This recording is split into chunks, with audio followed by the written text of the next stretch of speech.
Good morning my dear students. Gayatri school Sanchore के YouTube channel में आपका स्वागत है। अगला चैप्टर अपन डिस्कस कर रहे हैं आरडीटी के जो स्टेप पढ़ रहे थे, यानी कि रिकॉम्बिनेंट डीएनए टेक्नोलॉजी में किसी भी जीन की यदि जीन क्लोनिंग करनी है, इसके कौन कौन से स्टेप होते हैं और उस वांछित जीन को अपन किस प्रकार से पृथक करते हैं और इसको किस प्रकार से रूपांतरित जीन के रूप में देख सकते हैं। रिकॉम्बिनेंट डीएनए टेक्नोलॉजी में आज भाग 7वां डिस्कस करेंगे। उसमें पहला स्टेप अपन कल डिस्कस कर चुके थे कि वांछित गुण वाली जीन की पहचान और पृथक्करण करना। तो वांछित गुणों वाली जीन की पहचान और पृथक्करण करने के लिए एक एंजाइम कल आपको बताया था जिसका नाम है रेस्ट्रिक्शन एंडोन्यूक्लियस एंजाइम या प्रतिबंधित एंडोन्यूक्लियस एंजाइम। ये प्रतिबंधित एंडोन्यूक्लियस एंजाइम के अक्सर वांछित गुणों वाली जीन की पहचान करने में कैसे सहायता प्रदान करती है। तो ये आपका कोई डीएनए है, ठीक है, ये डबल हेलिक्स डीएनए। इस डीएनए में ये रेस्ट्रिक्शन एंडोन्यूक्लियस एंजाइम 4 से 8 न्यूक्लियोटाइड की क्या करता है, पहचान करता है, यानी कि उस भाग को पहचान करता है कि ये इतना 4 से 8 न्यूक्लियोटाइड का जो जीन है ये आपका उपयोगी जीन है। तो इस उपयोगी जीन को अब यही रेस्ट्रिक्शन एंजाइम क्या करेगा, पृथक्कृत करेगा। पृथक्कृत का मतलब क्या है कि ये एक स्पेसिफिक साइट है, ठीक है, स्पेसिफिक साइट विशेष जगह से इसको क्या लगाएगा, कट लगाएगा। और कट लगाएगा तो जो आपका ये मूल डीएनए है, इस मूल डीएनए में से ये 4 से 8 न्यूक्लियोटाइड का एक फ्रेगमेंट है, एक टुकड़ा जीन का है, वो क्या हो जाता है, पृथक्कृत हो जाता है। तो इस प्रकार से जीन की पहचान और पृथक्करण दोनों कार्य रेस्ट्रिक्शन एंडोन्यूक्लियस एंजाइम में वो करता है। और आपको ये भी बता दिया था कि रेस्ट्रिक्शन एंजाइम को मॉलिक्यूलर सीजर या आणविक कैंचियों के नाम से भी जाना जाता है। आणविक कैंची के नाम से क्यों जाना जाता है, क्योंकि ये कोई एक स्पेसिफिक साइट से इसको कट करने का क्या करता है, कार्य करता है। और इसमें विशेष प्रकार से जो रेस्ट्रिक्शन एंडोन्यूक्लियस एंजाइम टाइप 2 है वो महत्वपूर्ण भूमिका निभाता है आपके आरडीटी टेक्नोलॉजी के अंतर्गत। रिकॉम्बिनेंट डीएनए तकनीक में रेस्ट्रिक्शन एंडोन्यूक्लियस टाइप 2 है वो महत्वपूर्ण भूमिका निभाता है। ऐसा क्यों है सर, ऐसा इसलिए है कि ये डीएनए के दोनों रज्जु को समान रूप से कट करता है और इसके कट करने की एक स्पेसिफिक जगह है, साइट है, उसी जगह से कट करता है। और इसके प्रतिबंधन और कटिंग स्थल दोनों ही क्या होते हैं, एक जगह पर फिक्स होते हैं, इसलिए इसका है उपयोग किया जाता है। और रेस्ट्रिक्शन एंडोन्यूक्लियस एंजाइम 2 टाइप जिसमें अपन ने एक कल एग्जांपल लिया था इको आर फर्स्ट कि सर ये इको आर फर्स्ट क्या है, रेस्ट्रिक्शन एंडोन्यूक्लियस टाइप 2 है, उसका एक उदाहरण है। और उसका एक एग्जांपल कि सर इनको ऐसे लिखते क्यों है, लिखने का है वो कारण, या फिर अपन आज बात करेंगे रेस्ट्रिक्शन एंडोन्यूक्लियस एंजाइम का नामकरण। नामकरण कैसे करते हैं, इसके क्या नियम होते हैं, उसके बारे में अपन अध्ययन करेंगे।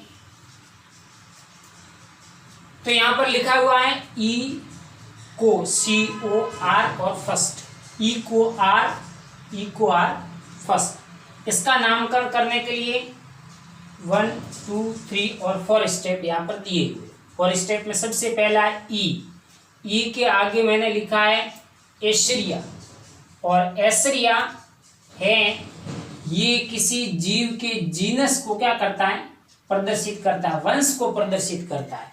यानी कि ये रेस्ट्रिक्शन एंडोन्यूक्लियस एंजाइम 2 जिस जीवाणु से प्राप्त हुआ है उस जीवाणु का ये जो एशरिया है ये उस जीवाणु का क्या है, जीनस या वंश है, जिससे ये EcoRI फर्स्ट या रेस्ट्रिक्शन एंडोन्यूक्लियस 2 प्राप्त किया गया है। तो ये समझ में आ गया, एशरिया है वो उस जीवाणु की जीनस या वंश को प्रदर्शित करने का काम करता है। दूसरा है CO, और CO का मतलब है कोलाई, और कोलाई है उस जीवाणु की स्पीसीज या जाति को प्रदर्शित करता है। और जब भी अपन ने रेस्ट्रिक्शन एंजाइम पढ़ा उस समय आपको बताया था कि ये प्राकृतिक रूप से ई कोलाई नामक जीवाणु से प्राप्त होता है। तो ये ई एशेरिया और CO कोलाई, एशेरिया कोलाई नामक जीवाणु से प्राप्त किया गया है, आइसोलेट किया गया है।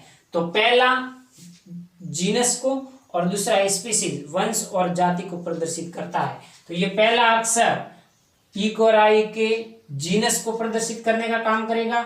दूसरा है इसके बाद वाला, ये इसकी किसको प्रदर्शित करेगा, जाति को। और ये जो आर है, ये आर और आर के आगे लिखा मैंने RY13, RY13, ये RY13 उस जीवाणु के स्ट्रेन या प्रभेद को प्रदर्शित करने का काम करता है, प्रदर्शित करता है। और लास्ट एंड फाइनल ये जो रोमन संख्या मैंने फर्स्ट लिखी है, फर्स्ट, तो यानी कि ई कोलाई में इसको सबसे पहले क्या किया था, आइडेंटिटी, पहचान किया था, इसलिए इसका नाम दे दिया रोमन संख्या में first identified order of the identification of the bacterium, यानी कि जिस जीवाणु में सबसे पहले इस एंजाइम को खोजा गया, आइडेंटिटी, पहचान किया गया, इसीलिए इसका नाम दे दिया ई कोलाई फर्स्ट। आगे बात समझे।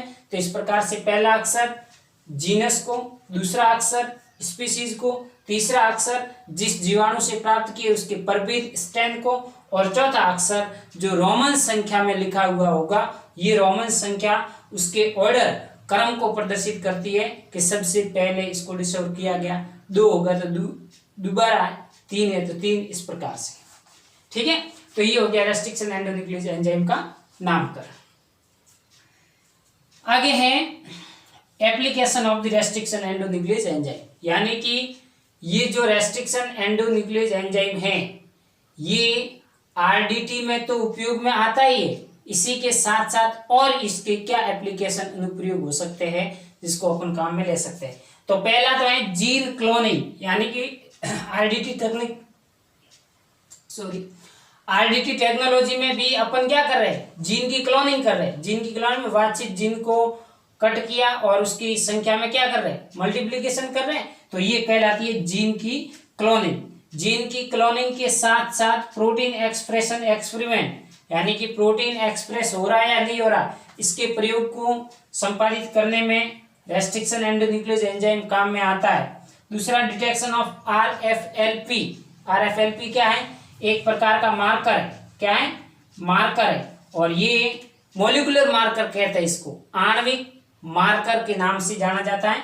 और RFLP है क्या, रेस्ट्रिक्शन फ्रेगमेंट लेंथ पॉलीमॉर्फिज्म, एक प्रकार का मार्कर होता है जो किसी एक रूपांतरित जीन को, एक जीन है, ये जीन है, इस जीन में 2 प्रकार की कोशिका होती है। एक तो होती है रूपांतरित कोशिका, रूपांतरित कोशिका का मतलब है कि जो जीन का DNA फ्रेगमेंट था उसको अपने वाहक कोशिका के अंदर डाला तो वो क्या हो गया, रूपांतरित जीन हो गया, जिसमें अपन ने कुछ चेंजेस करवाना चाह रहे हैं। और दूसरा जो पहले से एज इट इज था वो क्या है, अरूपांतरित जीन। तो उस अरूपांतरित जीनों की पहचान करने में ये मॉलिक्यूलर मार्कर है वो काम में आते हैं। तो ये इसका मॉलिक्यूलर मार्कर है, इसको डिटेक्ट करेगा ताकि पता चलेगा कि कौन सी रूपांतरित कोशिका है और कौन सी अरूपांतरित है। तो RDT का सबसे लास्ट वाला उत्पाद यही है कि आपने जीन की क्लोनिंग कर ली, क्या ये जीन की क्लोनिंग रूपांतरित है या अरूपांतरित है, तो उसकी आइडेंटिफिकेशन करने में RFLP मार्कर है वो काम में लिए जाते हैं। That is fragment length polymorphy, fragment restrict fragment length polymorphism. Genotype है DNA sample by SNP। SNP क्या है, अगेन एक molecular marker. Single nucleotide polymorphism, SNP, single nucleotide polymorphism एक मार्कर है जो केवल DNA के सैंपल की जीनोटाइप को प्रदर्शित करने का क्या करेगा, काम करेगा। और लास्ट एंड फाइनल इसका है DNA मैपिंग। DNA मैपिंग का मतलब है, मैपिंग का मतलब होता है मानचित्रण करना। तो DNA के मानचित्रण की प्रक्रिया को संपादित करने में भी रेस्ट्रिक्शन एंडोन्यूक्लियस एंजाइम काम आता है। तो इस प्रकार पहले स्टेप में केवल और केवल आपके एंजाइम कार्यरत है, एंजाइम कौन सा है, कैसे जीन की पहचान करता है, कैसे जीन को कट करता है, और आगे है वो सेकंड स्टेप अपन अब डिस्कस करेंगे। आरडीटी का सेकंड स्टेप है सिलेक्शन ऑफ क्लोनिंग वेक्टर, यानी कि क्लोनिंग वाहक का चयन कैसे करना है, वाहक की प्रॉपर्टी क्या होनी चाहिए, वाहिकल वेक्टर जो वांछित जीन को परपोषी कोशिका में उनके साथ जोड़कर ले जाने वाला होता है, वो होता है वाहक। तो selection of the cloning vector, यानी कि जीन की क्लोनिंग करनी है तो इसके लिए हमें किसी न किसी वाहक की क्या पड़ेगी, आवश्यकता पड़ेगी। तो कैसा वाहक होना चाहिए, वो है a vector is a DNA molecule used as a vehicle to transfer foreign genetic material into another cell, यानी कि जो आपका फॉरेन जेनेटिक मटेरियल है उस फॉरेन जेनेटिक मटेरियल को दूसरी कोशिका में ट्रांसफर करने के लिए एज एक डीएनए मॉलिक्यूल्स होते हैं, वो आपके क्या कहलाते हैं, वाहक कहलाते हैं। तो वाहक या वेक्टर डीएनए के एक ऐसे अणु होते हैं जिसकी सहायता से फॉरेन जेनेटिक मटेरियल या वांछित गुणवत्ता वाली जीन की क्लोनिंग की जा सकती है, और इसी के माध्यम से वाहक के माध्यम से ही उस जीन की क्लोनिंग संभव है या की जा सकती है, इसीलिए इसको क्लोनिंग वेक्टर के नाम से या क्लोनिंग वाहक के नाम से जाना जाता है। तो ये है वाहक की डेफिनेशन, यानी कि वाहक डीएनए के ऐसे मॉलिक्यूल है जो कि दूसरी कोशिका में जेनेटिक फॉरेन जेनेटिक मटेरियल जो वांछित गुणवत्ता वाला जीन है उनको अपने साथ ऐड कर लेगा और लेकर के जाने का क्या करेगा, काम करेगा, और आगे जाकर के जैसे ही परपोषी कोशिका में स्थानांतरित हो जाएगा तो इसकी वहां पर क्लोनिंग या वो वांछित गुणवत्ता वाले जीन की वहां पर क्या होगी, कॉपियां होती रहेगी। अब है कि जो हम वेक्टर या वाहक को सेलेक्ट कर रहे हैं उस सेलेक्ट करने वाले वाहक की गुण क्या क्या होने चाहिए, यानी कि प्रॉपर्टीज ऑफ द वेक्टर। तो वेक्टर के गुण, पहला है अनओरिजिन ऑफ रेप्लिकेशन साइट, यानी कि ORI फ्रेगमेंट होना बहुत जरूरी है, और ओरिजिन ऑफ रेप्लिकेशन यानी कि डीएनए की पुनरावृत्ति। अब यहाँ पर हमें क्या करवानी, जीन की क्लोनिंग करवानी है, और जीन की क्लोनिंग करवाना मतलब ये क्या है कि एक ये डीएनए था, एक डीएनए से 2 डीएनए का निर्माण, 2 से 4, 4 से 8, यही मल्टीप्लिकेशन है, और यही मल्टीप्लिकेशन होगा जब डीएनए में क्या होगा, रेप्लिकेशन होगा तब। और रेप्लिकेशन में क्या होगा, डीएनए से डीएनए का निर्माण होना क्या कहलाता है, रेप्लिकेशन कहलाता। तो जो आप वाहक या वेक्टर सेलेक्ट कर रहे हैं, जैसे कि ये वाहक आपने सेलेक्ट किया, तो इसके किसी भी एक साइट पर ORI fragment origin of replication site मौजूद होना बहुत ही जरूरी है ताकि डीएनए की रेप्लिकेशन हो सके। पहला ORI फ्रेगमेंट याद रख लेना। दूसरा है ए सेलेक्टेबल मार्कर जीन, यानी कि चिन्हित जीन होना बहुत जरूरी है। जैसे कि यहाँ पर ये इतना सा जीन जो टुकड़ा है ये आपके सेलेक्टेबल मार्कर जीन के रूप में क्या करेगा, काम करेगा। तो इतने से भाग को अपने यहाँ से कट करके जो अपने वांछित गुणवत्ता का वाला जीन है उनको इसके साथ क्या कर लेंगे, ऐड कर लेंगे। ठीक, तो सेलेक्टेबल मार्कर जीन चिन्हित स्थल होना बहुत जरूरी है। यूनिक रेस्ट्रिक्शन साइट, रेस्ट्रिक्शन का मतलब कट करने के लिए एक स्पेसिफिक जगह होनी चाहिए ताकि अपन वहां से इसको क्या कर सकें, कट कर सकें। जैसे कि EcoRI first. Expression control element होना चाहिए, यानी कि जीन का एक्सप्रेशन हो रहा है नहीं हो रहा है, पॉजिटिव हो रहा है नेगेटिव हो रहा है, तो उसकी कंट्रोलिंग वाला एलिमेंट्स फ्रेगमेंट्स भी है वो इसके पास होना चाहिए। और दूसरा है easy to isolate and purify, यानी कि अपन ऐसा वाहक चयन करें जो सफलतापूर्वक आइसोलेट और शुद्धिकृत करके अपन इस टेक्निक्स में काम में ले सकते हैं।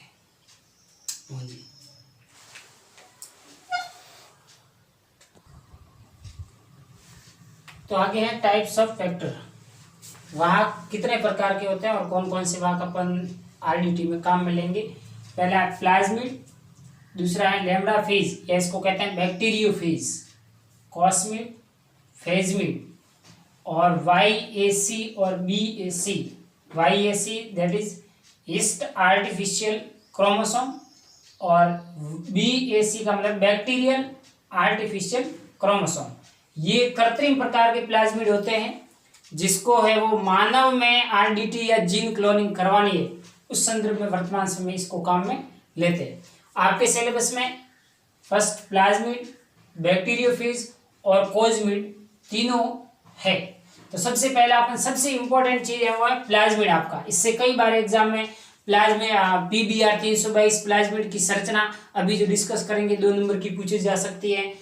इस प्लाज्मिड RDT टेक्नोलॉजी में जीन क्लोनिंग के लिए इस प्लाज्मिड का ही सिलेक्शन क्यों किया, दूसरे प्रकार के जो वेक्टर है उनको सेलेक्ट क्यों नहीं किया? तो इसकी कुछ ऐसे गुण है, उस गुणों की वजह से प्लाज्मिड और इसको क्या किया जाता है, सेलेक्ट किया जाता है।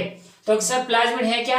प्लाज्मिड की सिंपल सी परिभाषा आपको समझनी है तो कुछ ज्यादा हार्ड एंड फास्ट नहीं है। Extra circular DNA inside the bacterial cell, यानी कि ये कोई जीवाणु कोशिका है, ठीक है, ये जीवाणु कोशिका है। अब ये जीवाणु कोशिका का अपना क्या है, गुणसूत्रीय DNA, ये बैक्टीरियल सेल है जीवाणु कोशिका। ये जीवाणु कोशिका का जीवाणुवीय गुणसूत्र है, यानी कि जीवाणु का खुद का क्या है, गुणसूत्र है। अब इस जीवाणु की कोशिका के अंदर जीवाणु का जो गुणसूत्र है इसके अलावा एक और अतिरिक्त वर्तुल द्विरुज्यकी की जो संरचना पाई जाती है वो आपका क्या है, प्लाज्मिड। तो सिंपल सी डेफिनेशन आप बता सकते हैं कि extra chromosomal DNA inside the bacterial cell, यानी कि जीवाणु कोशिका के अंदर जीवाणुवीय गुणसूत्र या जीवाणु DNA के अतिरिक्त जो वर्तुल संरचना पाई जाती है, सर्कुलर DNA पाया जाता है, वो आपका क्या है, प्लाज्मिड।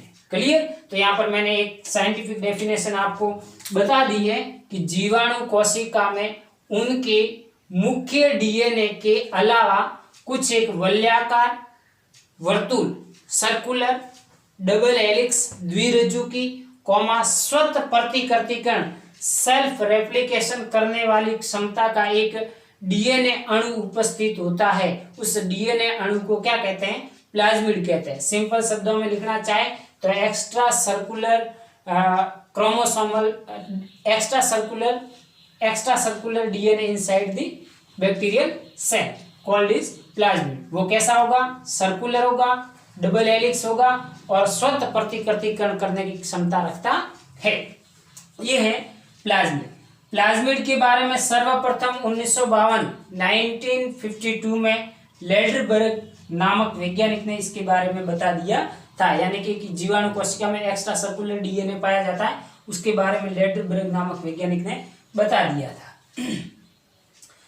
अब प्लाज्मिड को सिलेक्ट करने का क्या कारण था, इसके कुछ लक्षण है। पहला लक्षण है प्लाज्मिड का कि रेस्ट्रिक्शन साइट उपस्थित होनी चाहिए, ठीक है।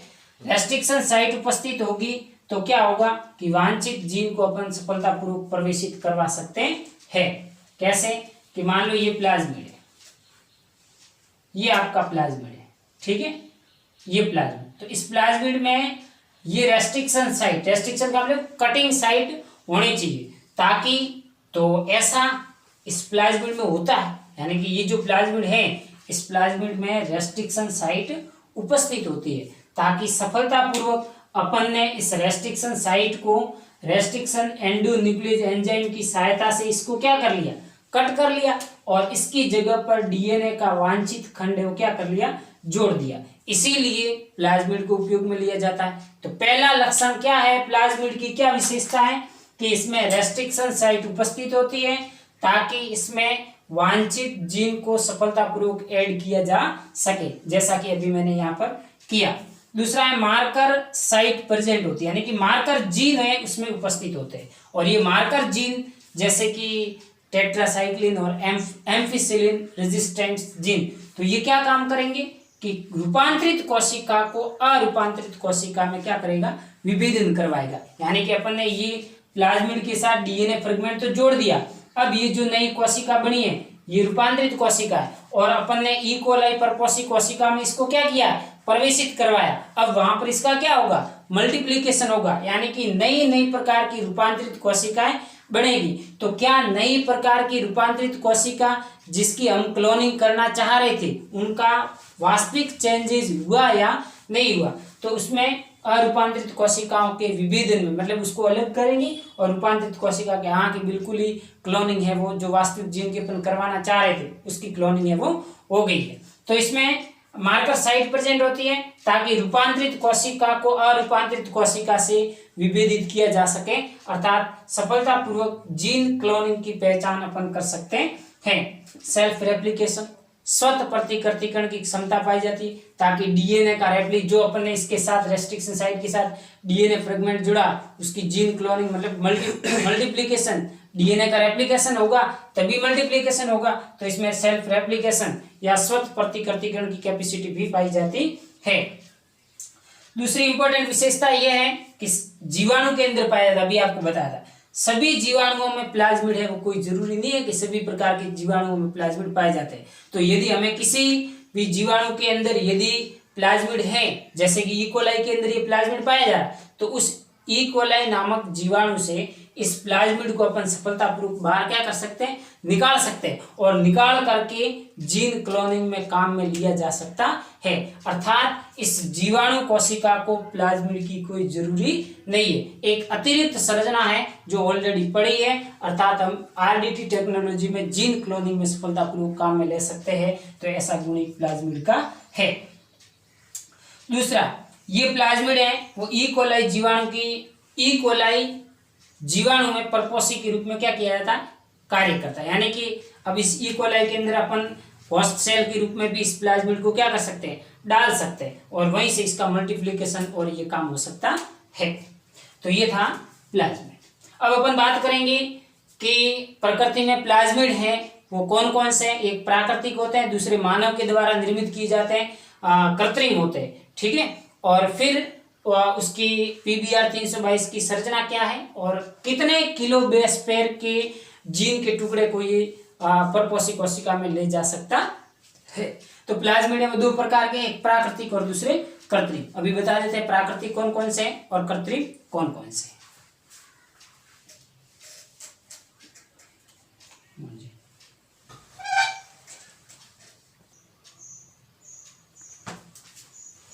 अब बात करें अपन प्लाज्मिड के प्रकार। प्रकृति में प्लाज्मिड से दो प्रकार के होते हैं, एक होते हैं नेचुरल प्राकृतिक प्लाज्मिड, दूसरे होते हैं आर्टिफिशियल कृत्रिम जो मानव के द्वारा वैज्ञानिकों के द्वारा निर्मित किए जाते हैं। प्राकृतिक प्लाज्मिड के अंदर एग्जांपल है, एक है टीआई प्लाज्मिड और दूसरा है आरआई प्लाज्मिड। ये प्लाज्मिड से जो प्रकृति में स्वतः जीन की क्लोनिंग का काम करते हैं। ये एग्रोबैक्टीरियम जैसे जीवाणुओं में प्रकृति में एक क्या होता है कि द्विबीजपत्री जो पादप होते हैं, इस द्विबीजपत्री पादपों में एक गांठ ट्यूमर फॉर्मेशन होता है और इस ट्यूमर पर जहाँ पर भी गांठ निर्मित होता है तो नेचुरली प्राकृतिक रूप से अपने आप है वो जीनों के स्थानांतरण की क्रियाविधि टीआई और आरआई प्लाज्मिड के द्वारा होती है। तो कि सर ये प्राकृतिक रूप से होता है तो इन कृत्रिम प्लाज्मिडों की जरूरत क्यों पड़ी हमें? इन कृत्रिम प्लाज्मिडों की जरूरत इसलिए पड़ी कि टीआई और आरआई जो प्राकृतिक प्लाज्मिड है इसकी लंबाई बहुत अधिक है और अधिक लंबाई होने के कारण अब क्या इसकी लंबाई अधिक होगी तो अब उसके साथ अपन वांछित जीन का टुकड़ा ऐड नहीं कर पाएंगे। जबकि आर्टिफिशियल क्रोमोसोम क्या है, कम लंबाई के होते हैं और कम लंबाई के होने के कारण इसको किसी भी जगह से कट करके अपना जो वांछित गुणों वाला फ्रेगमेंट है उनको उनके साथ ऐड कर सकते हैं। इसीलिए आर्टिफिशियल प्लाज्मिड को बनाने की हमें आवश्यकता पड़ती है। आर्टिफिशियल प्लाज्मिड्स में पीबीआर 322 और पीबीआर 321 और एक है पीयूसी। पीयूसी का मतलब है पी का मतलब है प्लाज्मिड, यू का मतलब है यूनिवर्सिटी और सी का मतलब है California, university of California plasmid. यानी कि कैलिफोर्निया की यूनिवर्सिटी ने इसको बना दिया इसलिए इसका नाम दे दिया PUC, university of California plasmid. ये जो डायग्राम आपको बोर्ड के ऊपर दिखाई दे रहा है इसका आप स्क्रीनशॉट ले लें। हर बार एग्जाम में पूछा जाता है पीबीआर 322 की संरचना का नामक चित्र बनाइए। 2 नंबर का है, 5 नंबर का है, जितने भी आता है तो उसमें 101% ये सवाल पूछा जाता है। तो ये जो संरचना आपको दिखाई दे रही है पीबीआर 322 प्लाज्मिड्स कृत्रिम प्लाज्मिड्स की है।